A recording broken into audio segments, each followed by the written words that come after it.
Hi there and welcome to Apple World.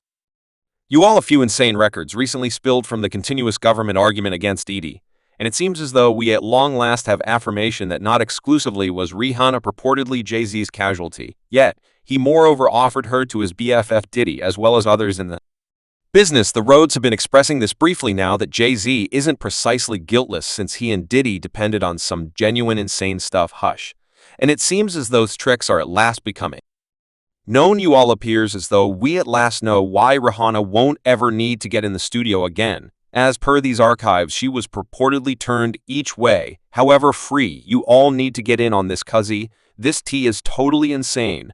The roads have been humming about Rihanna and Jay's genuine relationship for ages, and those reports simply don't appear to blur. Rihanna entered the business as a young person, and Jay-Z was her coach, fundamentally running all aspects of her life. The tattle about their dynamic has continuously remained solid, despite the fact that they have both denied being associated with each other. Rihanna didn't take his mentorship for conceited in light of the fact that she was very appreciative for each open door that she had been given working with Jay. What's more, having a cooperation with him is it's only something that everybody dreams to do in their melodic profession, and here I am, 19 years of age, with a main single and including Jay-Z. It's simply, I can't understand it. At times, it's simply a lot for me to.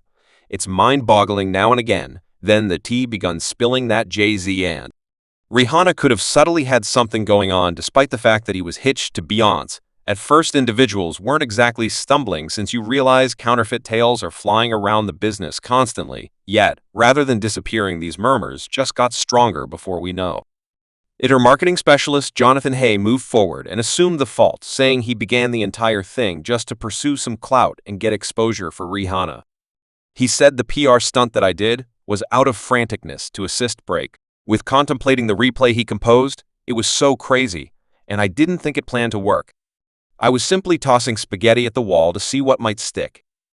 I didn't figure it would be this issue on everyone's mind, except now knowing that individuals are benefiting from theories and sentiments about her truly turns the fact that I'm even makes stomach me embarrassed. Discussing this, I simply need to put this gossip to rest, for the last time, however. Truly, this story didn't actually make sense on the grounds that Rihanna was, at that point, a force in the business, and had as of now really established herself, so there was nothing for her to acquire from some alleged exposure stunt. Yet that was the story that they went with for a really long time. What's more, it didn't take long for some obscure business to spring up, and this time it was at the point when Rihanna shared the genuine tale about how she got endorsed to Jay-Z. Now we as a whole thing. We know the story, or possibly the gleaming variant we were taking care of, yet ends up reality might be way hazier than we have all time envisioned.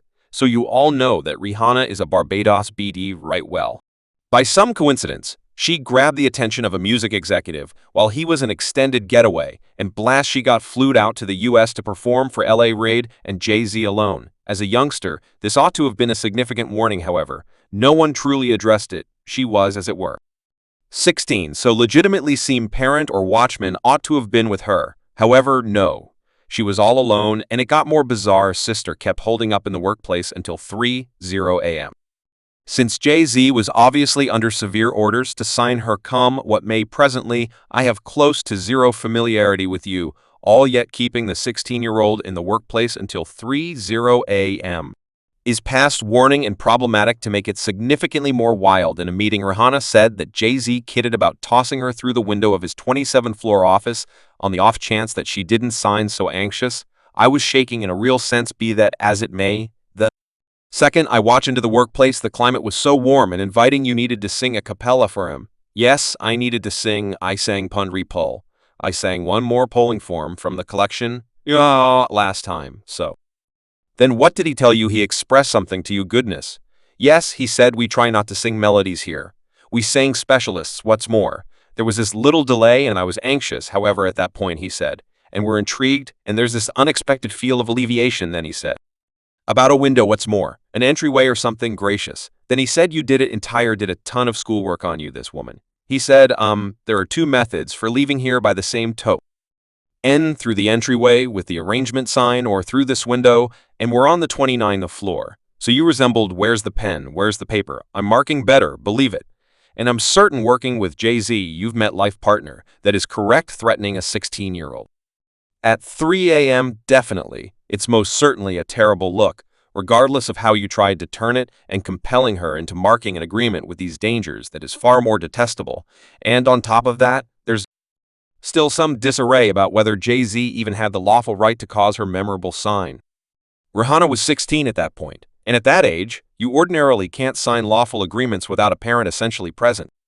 In addition, she didn't have a legal counselor to look out for her, so she could have been unwittingly quitting any pretense of everything, and if these new reports are valid, she pretty much did. Panther Wright was one of the first to blow the whistle, asserting Jay-Z was supposedly from Barbados and utilizing his name as a cover. She likewise guaranteed Jay-Z supposedly gave Rihanna's dad $500,000 when she showed up in the U.S., who found Rihanna at 3:00 a.m. in the first part of the day in a lodging room on the island where she comes from with no parental oversight, and afterward, she was placed on a confidential plane, a minor from one nation to one more, without parental supervise, and she wound up in a meeting room with Mr. C without parental oversight. You all got small kids. Would you just let your little girl leave? What's more, go to an entirely separate nation with some mother you don't know in no way, shape, or form doing ability shows at 3:00 a.m. So you're saying that the tales are valid? There are tales, coursing that Rihanna was here.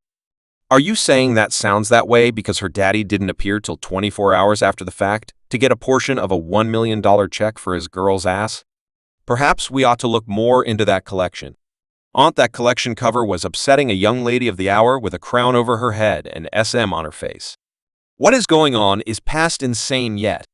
How could Jay-Z pay Rihanna's dad that much cash? In any case, it has begun seeming to be okay, however, when you recollect that Rihanna once shared how her father was horrible towards her and her mother, harming them on different events. Panther Wright guarantees that her father supposedly offered her to Jay-Z, and indeed, even her marketing specialist story appears to point out like that.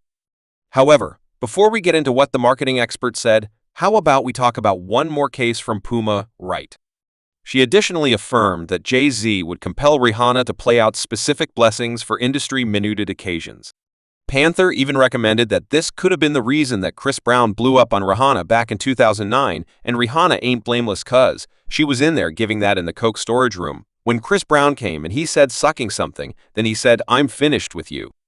What's more, he stomped out of Clive Davis' house, got into a pricey vehicle, and Rihanna pursued him. She gets in the vehicle and begun battling on him since he humiliated her for calling her sucking and saying before everyone that she gave him and Clyde Davis home the evening before the Grammy. So what did Rihanna's marketing specialist say? Regarding this, well, he indicated unequivocally that Jay-Z's hands weren't all spotless, and Rihanna was purportedly, get this, he guaranteed in Barientum that the federal authorities had once cross-examined him about Jay-Z's affirmed plan, and that's what that they trusted. Rihanna might have been one of his. He said, "It's the ideal opportunity for me to at last set the record straight unequivocally, as it's far past stunning, chaotic, and simply leveled out insane as F arranged to be blown away by what I have experienced over the years, including this authentic outrage that should be taken care of for good." Yes, heads will roll and individuals will be amazed, yet reality should be uncovered by him when he put out what he accepted to be phony tales about Jay-Z and Rihanna. He was taken in by the federal authorities and questioned in light of the fact that they had been examining Jay-Z. For he said, "One day plain policing vehicles halted me. These threatening people presented themselves as a government team, and they mentioned to talk with me, so I followed them to talk furthermore. I was in a total condition of frenzy as I sat in the ruined, shoddy cross-examination room. The gravity of the circumstance turned out to be obvious to me." He proceeded with, they referenced that they had been keeping a nearby watch on Jay-Z since he spear on Rivera, and he was moreover being embroiled in a V episode with R. Kelly during their joint visit advance. Sing Jay-Z and A.R. Kelly's joint collection. The officials explained that they were researching Jay-Z for purportedly participating in a cozy action with youthful Rihanna and moving her across global lines. They said she wasn't the one to focus on, and there were numerous others. He added, "Madi benefits from foolish desire." He says the cross-examination was a ruthless, rude awakening anyway. Thinking back now, there are some serious warnings, as Jay-Z was once very near R. Kelly, and they have to cooperate. I've collections, they have like 30 melodies together, and they have visited. Subscribe Apple World for more videos.